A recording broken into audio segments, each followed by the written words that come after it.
Hello வணக்கம். இது உங்கள் சிவி ஜோன். சொல்லணும் எப்படி இருக்கீங்க? இப்போ பார்த்தீங்கன்னா காலையிலேயே ஆரம்பிச்சிட்டார் கமருதீன். ஏதோ ஒரு சம்பவம் இந்த வாரம் பண்ண போகிறாரோ அப்படின்னு தெரியல.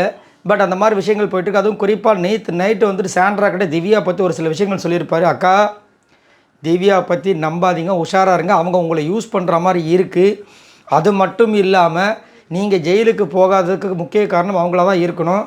அவங்க ஒரு விஷயத்தை வந்துட்டு பண்ணாங்க, ஆனால் கடைசியில் மாட்டினது நீங்கள் தான், பார்த்து உஷாராக இருந்துக்குங்கன்னு சொல்லும்போதே திவ்யா வந்திருப்பாங்க, சைலண்ட்டாக இருப்பார். இப்போ அது வந்துட்டு இவருக்கு பேக் ஃபயர் ஆக போதான்னு தெரியல. ஏன்னா சாண்ட்ராவும் திவ்யாவும் இப்படி இருக்காங்க. ஆனால் அவர் சொன்ன விஷயங்கள் சாண்ட்ராக்கு கரெக்டாக இருக்கும், அது மாட்டுக்கிறதே கிடையாது. சரிங்களா? அது மட்டும் இல்லாமல் திவ்யா நைட்டு பார்த்தீங்கன்னா எல்லாரையும் உட்கார வச்சு சுற்றி போடுறாங்க. ஒன்றுமே புரியலையாப்பா, இது எதுக்கு? அதாவது அவங்களெல்லாம் வச்சு இவங்க தான் நம்மளோட நரிக்கண்ணு, இவங்க கண்ணு நம்ம மேலே விடக்கூடாதுன்னு இவங்களுக்கு இவங்களே சுற்றி போட்டுக்கிறாங்களா இல்லை என்னென்னு எனக்கு புரியல. சரி, இப்போ பார்த்தீங்கன்னா காலையில் வந்துட்டு ஒரு சம்பவம் நடக்குது. இந்த திவ்யா எப்பயுமே வந்து தலையில் வந்து ஒரு தலைப்பாக மாதிரி கட்டிட்டு இருப்பாங்க. அது அந்த நம்ம கிராமங்கள்லாம் பார்த்துருப்பீங்க. அது ரொம்ப அழகாக இருக்கும்.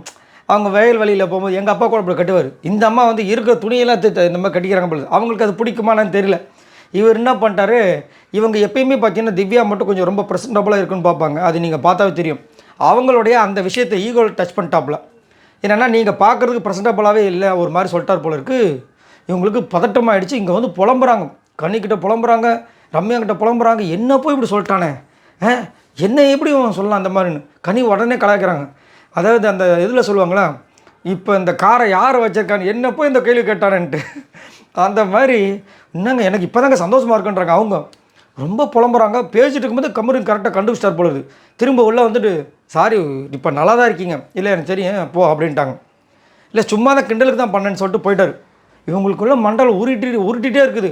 ரம்யா அங்கேருந்து, பரவாயில்ல விடு, நம்மளுக்கு தான் இது கிடச்சிச்சில, இன்றைக்கி வந்த வாட்டி வந்து நாமினேட் பண்ணி விட்ருவோம் அவனை அப்படின்ட்டு போச்சா. இது கமருதீன் வந்து நாமினேஷனில் வரப்போகிறார் போல இருக்குது. ரைட்டு. அதுக்கப்புறம் இங்கே அங்கேயும் விட மாட்டாங்க. திரும்ப ரெஸ்ட் ரூம் கூப்பிட்றாங்க.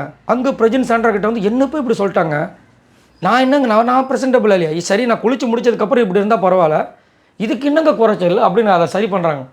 அவர் அப்போ நீயும் சொல்ல வந்தானே அவன் லுங்கிலெலாம் இருக்கான் அப்படின்னு நீ சொல்லியிருக்கல, அப்போ அதே சொல்ல வந்தானே. இல்லை அவன் லுங்கியில் கொஞ்சம் அழகாக இருக்கலாம். ஓ, இது ஒரு ட்ராக்கா, ஐயோ இது எங்கே போய் முடிய போகுதுன்னு தெரியலேன்னு.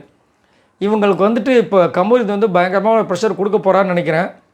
ஆனால் நல்லாயிருக்கும். ஏன்னா கமருதீன் பார்த்தீங்கன்னா ஒரு 2 வாரமாக வந்து சுத்தமாக தெரியாமல் இருக்கார். அவர் முதல் இந்த பிக் பாஸ் வீட்டுக்குள்ளே தான் இருக்காரான்ற மாதிரி இருக்குது. இன்னும் ஒரு 2 வாரம் இவர் இந்த மாதிரி சைலண்ட்டாக இருந்தார்னு வச்சுக்கிங்களேன், முடிஞ்சது ஜோலி.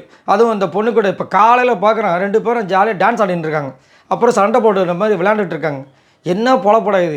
நைட்டு வந்துட்டு உங்களை வந்து அந்த பொண்ணு அவ்வளோ காரிது போது நீங்கள் இல்லாத நேரத்தில் அவன் என்னை யூஸ் பண்ணுறான்னு தோணுதுன்ற மாதிரி அவ்வளோ பேச்சு பேசுகிறாங்க. விஜய் பார்வதியை கலாய்க்கிறாங்க. அதுக்கப்புறம் வந்து கமருதீன் கிட்ட வந்து பேசுகிறாங்க, விளையாடுறாங்க. ஒன்றும் சொல்கிறதுக்கு இல்லை. இதை பற்றி உங்களோட கருத்துக்களை சொல்லுங்கள். ஏன் இந்த மாதிரி வந்து தொடர்ச்சியாக நடந்துகிட்டே இருக்குது? கமருதீன் ஏன் வந்துட்டு இந்த விஷயங்கள்லாம் திங்க் பண்ணுறாரு, திவ்யாவை அட்டாக் பண்ணுறதுக்கு ஆரம்பிக்கிறப்பல என்னென்ன பண்ணுறாரு. அப்புறம் அதே மாதிரி வந்துட்டு விஜய் பார்வதி சுத்தமாகவும் விடமாட்டுறாரு. அப்பப்போ போய் லைட்டாக போய் ஹை நல்லா இருக்கியா அப்படின்ட்டு வந்துடுறாரு. ஆனால் இந்த அரோ பின்னாடி மட்டும் அநியாயத்துக்கு அவ்வளோ கேவலமாக நேற்று நைட்லாம் கலாய்க்கிறாங்க. என்னத்தை சொல்கிறேன்னு தெரியல. சரி, இதை பற்றி உங்களோட கருத்துக்களை சொல்லுங்கள். இந்த வாரம் கமருதீன் வெர்சஸ் திவ்யாவாக இருந்தால் எப்படி இருக்கும்? ஏன்னா இது ஒரு புதுசாக இருக்கும். இது வரைக்கும் இந்த மாதிரி நடந்ததில்லை. முன்னாடி கொஞ்சம் நடந்துச்சு, ஆனால் நைட்டு அப்பப்போ சண்டை போடுவாங்க. இந்த வாரம் முழுக்க இருந்தால் பயங்கரமாக இருக்கலாம். இதை பற்றி உங்களோட கருத்துக்களை சொல்லுங்கள். பாய் நண்பர்களே, மறக்காமல் சப்ஸ்கிரைப் பண்ணிட்டு பாருங்கள்.